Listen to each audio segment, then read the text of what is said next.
buenos días. Les venimos a hablar sobre el tema de la primera ley de la termodinámica. Tenga muy buenas, profesor Edwin. Hoy vamos a presentar el tema de la primera ley de la termodinámica. A continuación, mi compañero Josué le explicará un poco sobre ella. Delta Q igual a delta W más delta, o donde delta, que corresponde al calor que un sistema puede absorber o ceder, su unidad de medida es el joule o la caloría. Este parámetro puede ser positivo cuando el sistema gana calor, o bien puede ser negativo si el sistema cede o pierde calor. De igual manera, delta, que puede tener un valor de 0 cuando hablemos de un proceso adiabático, es decir, un proceso en donde no hay intercambio de calor. Otro parámetro que tenemos en la ecuación es delta W. Esto corresponde al trabajo realizado sobre el sistema, o bien el trabajo realizado por el sistema, y puede tener signo positivo cuando el trabajo se realiza sobre el sistema. Por ejemplo, al ejercer presión sobre un pistón que contiene un gas, está ejerciendo un trabajo sobre el pistón, es decir, sobre el gas. Por lo tanto, delta W tendría un signo positivo. O bien delta W podría tener un signo negativo cuando el sistema sea el que está ejerciendo ese trabajo. Por ejemplo, después de ejercer ese trabajo sobre el gas, ahora el gas ejercería el mismo trabajo que ejercemos sobre él. Por lo tanto, ahora delta W tendría signo negativo.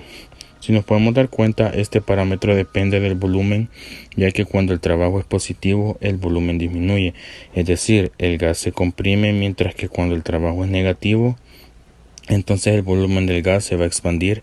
Y puede darse cuenta que si el volumen no cambia, entonces no se ejerció trabajo sobre el gas. Por lo tanto, delta W igual a 0. No hay trabajo sobre el sistema, es decir, cuando su volumen permanece constante. Por último, tenemos el parámetro delta, o esta corresponde a la energía interna. Es un parámetro que depende directamente de la temperatura, es decir, depende de la energía cinética de las moléculas de la sustancia, en este caso del taur.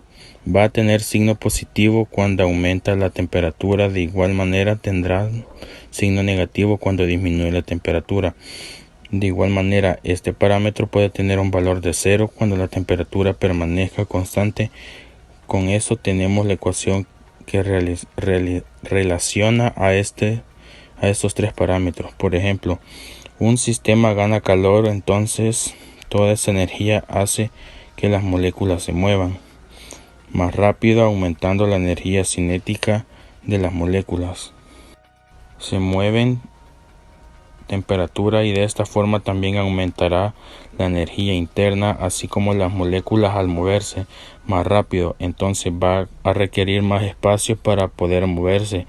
Entonces el positivo tiene un signo positivo y W tiene un signo negativo. En cambio, si el sistema pierde calor, entonces las moléculas se mueven más lento, entonces la temperatura va a disminuir. Por lo tanto, la energía interna también disminuye, y de esta forma las moléculas requieren menos espacio para moverse, por lo que va a requerir menos volumen. Entonces se va a ejercer un trabajo sobre el gas. Por lo tanto, se puede dar cuenta que ahora tenemos que con signo negativo W, con signo positivo y con signo negativo. A continuación, mi compañero Castro les explicará sobre los procesos termodinámicos. Por lo tanto, tendremos 4 procesos termodinámicos. El primero es el proceso isotérmico. Este proceso termodinámico se lleva a cabo cuando la temperatura permanece constante. Por lo tanto, si delta Q es igual a delta W, la temperatura es constante, entonces delta U vale 0. Por lo tanto, la ecuación que define a este proceso es delta Q es igual a delta W. También tenemos al proceso isobárico. Este proceso se lleva a cabo cuando la presión permanece constante. Y en este caso, la ecuación que lo define es delta Q es igual a delta W más delta U.